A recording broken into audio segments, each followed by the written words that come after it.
জামাত ইসলামীর সাথে তারা নির্বাচনী জোট করলো।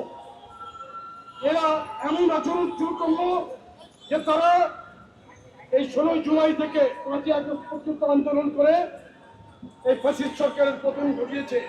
আর আমরা দীর্ঘ 15 বছর 7 টানা আন্দোলন করে রাজনীতি করলাম জনাব তারেক রহমানের নেতৃত্বে। আমরা রাজনীতি করে কিন্তু কোন ধরনের এই 5ই আগস্টের এই আন্দোলন যখন সফল হলো, এরপরে কিন্তু আমাদের নেতা জনাব তারেক রহমান এই আন্দোলনকে কুক্ষিগত করার কোন রকম অপচেষ্টা করেন নাই।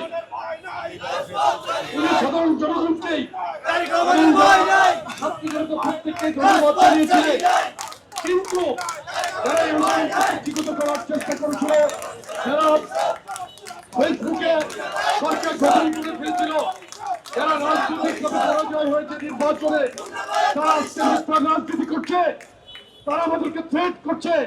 আমরা তাদেরকে দায়িত্বহীন ভাষায় বলতে চাই, আমরাও রাজনীতির মাঠ থেকে উঠে এসেছি। ছাত্র রাজনীতি করেই বাংলাদেশের রাজনীতিতে, আমরা যুব রাজনীতিতে পদার্পণ করেছি। জনাব তারেক রহমানের নেতৃত্বে বাংলাদেশের রাজনীতিতে যে কোনো ঝুঁকি মোকাবেলায় জাতীয়তাবাদী যুবদল মাঠে থাকবে ইনশাআল্লাহ। বাংলাদেশ সার্বভৌম বাংলাদেশ বাংলাদেশকে রক্ষা করার ক্ষেত্রে জিয়া পরিবারের যে অবদান, এই বাংলাদেশে শহীদ রাষ্ট্রপতি জিয়া রহমান স্বাধীনতার ঘোষক ছিলেন, রণাঙ্গনে যুদ্ধ করেছেন, স্বৈরাচারের সাথে বিরুদ্ধে করেছেন।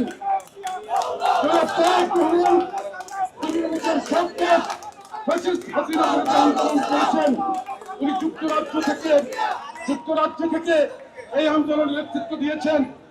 আমরা ওনার নির্দেশনায় বাংলাদেশের রাজনীতির মাঠে ছিলাম। সুতরাং আমরা কিন্তু মাঠ ছাড়ি নাই, মাঠ কাউকে ইজারা দেই নাই।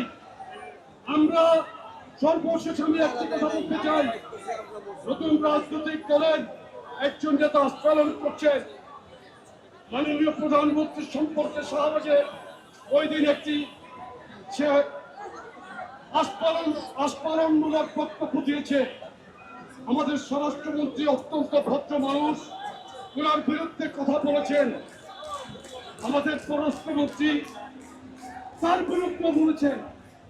আমি দায়িত্বহীন ভাষায় বলতে চাই, মানবিকতার সমাজ বিনির্মাণের জন্য জনাব তারেক রহমান যখন বাংলাদেশের মানুষের মন জয় করেছেন, একজন ইন্টেলিজেন্ট লিডার, একজন টাইমলেস লিডার, একজন টাইমলেস অর্থকালজয়ী নেতার যিনি পরিণত হয়েছেন, সেই নেতার সম্পর্কে কোনো রাজনীতি না পেয়ে মাঝে মাঝে কথা বলছেন। আমরা কাউকে কিন্তু মাঠ ইজারা দেইনি।